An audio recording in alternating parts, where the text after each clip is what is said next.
Bonsoir à tous, j'espère que tout le monde se porte très bien. Le conflit entre la Russie et l'Ukraine, si vous voulez bien, le conflit opposant l'OTAN à la Russie, puisque effectivement c'est de cela qu'il s'agit, est en train de connaître des développements géopolitiques et géostratégiques très importants, dont il convient d'en élucider quelques aspects. Et pour la compréhension saine et facile de nos concitoyens. Le conflit a duré. Et ceux qui pensaient avoir la boule de cristal commencent à déchanter. Les grands stratèges illusionnistes aussi commencent à revenir sur terre. Ceux qui pensent que l'Ukraine allait pouvoir remporter, si vous voulez, l'OTAN allait pouvoir remporter militairement sur la Russie, perdent désormais leurs illusions. Et tout le monde est désormais face à la réalité, les pieds sur terre. C'est là exactement où on essaie de déplacer les aires d'affrontement, étendant le conflit du territoire russo-ukrainien vers d'autres théâtres de conflits géopolitiques très importants, notamment au Sahel, où les forces occidentales sont désormais indésirables et où on assiste également à une redéfinition des alliances largement à la faveur de la Russie, de la Chine, qui sont des farouches adversaires du bloc occidental.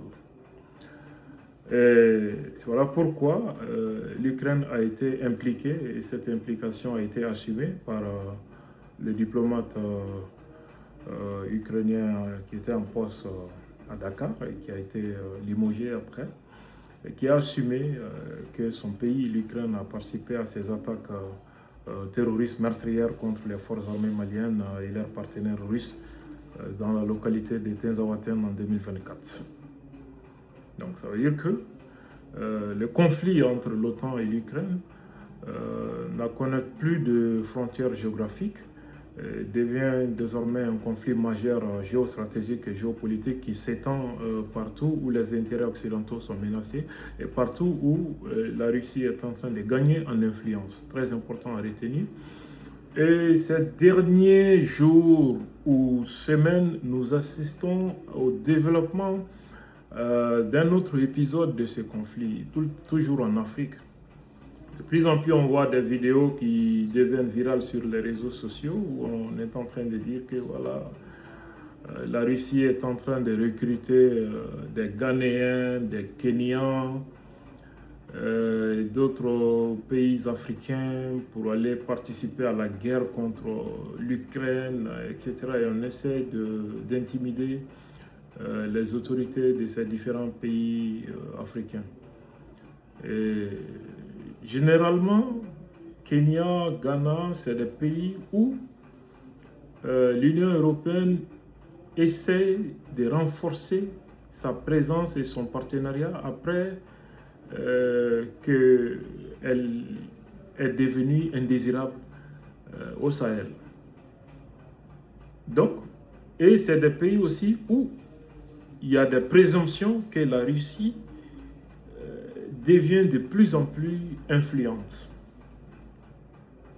Et du jour au lendemain, une campagne de communication est savamment orchestrée, présentant la Russie comme une puissance qui est en train d'enrôler de force les citoyens du Kenya, du Ghana et d'autres pays pour aller mener la guerre contre, avec des récits, une narration qui incite à détester, à haïr la Russie.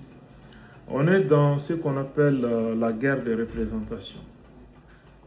Toujours au Kenya, une autre vidéo, et cette fois-ci peu recommandable puisque ça a un caractère obscène, qui heurte les sensibilités, qui heurte la morale publique, où on voit un citoyen présenté comme russe, se disant les femmes dans les rues, après filme leur ébat sexuel et publie après. Donc, c'est des vidéos qui sont de nature à susciter la haine contre les citoyens russes et globalement la haine pour la Russie de façon générale.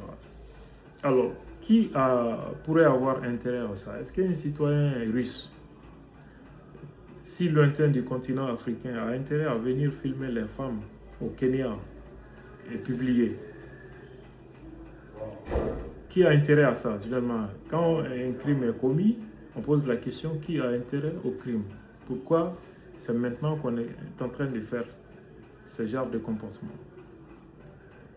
Ce citoyen présenté comme russe, est-ce qu'il est réellement? Est-ce qu'il est un Ukrainien? Est-ce qu'il est un citoyen russe? Ok, même s'il est un citoyen russe, il travaille, il est en train de faire ça pourquoi?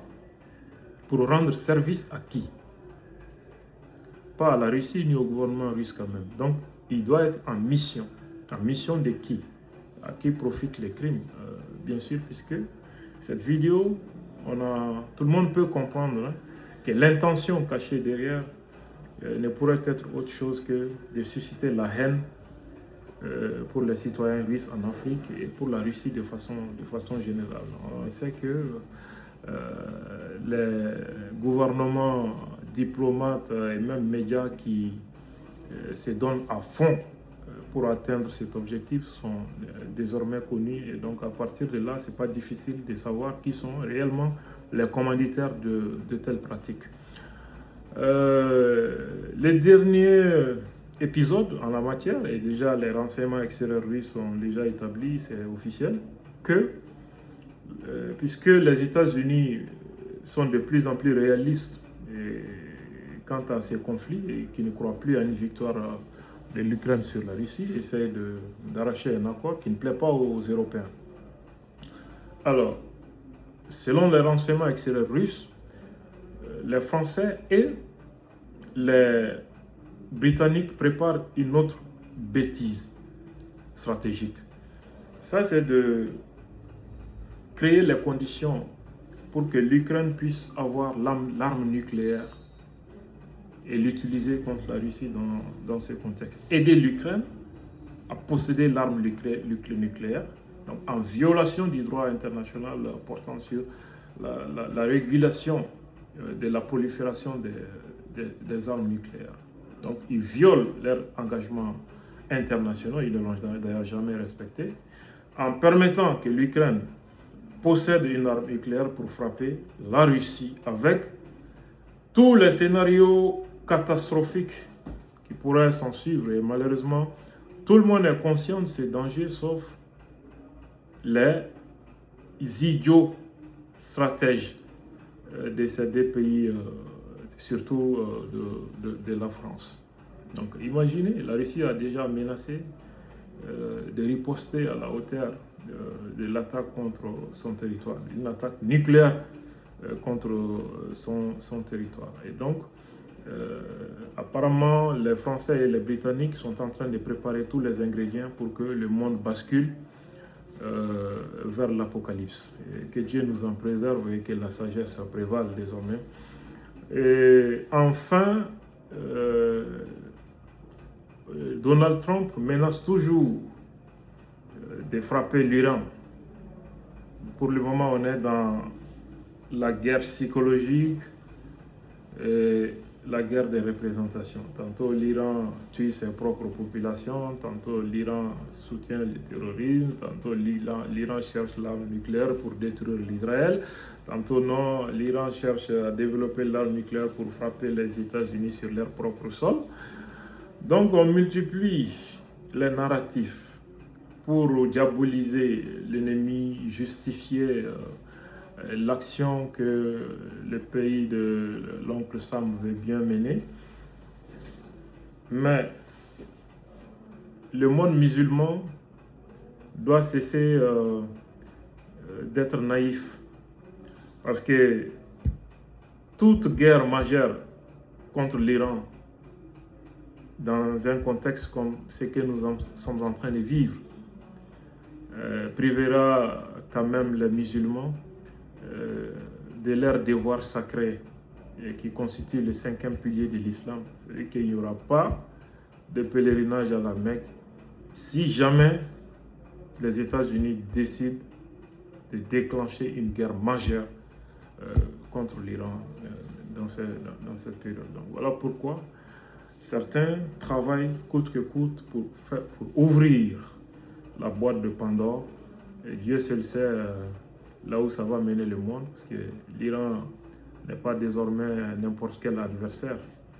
Donc il faudra aussi que les Iraniens aussi fassent preuve de prudence et de vigilance, parce que les États-Unis sont en train de surévaluer, j'ai l'impression, les capacités militaires de l'Iran. C'est une manière toujours d'avoir un casus belli.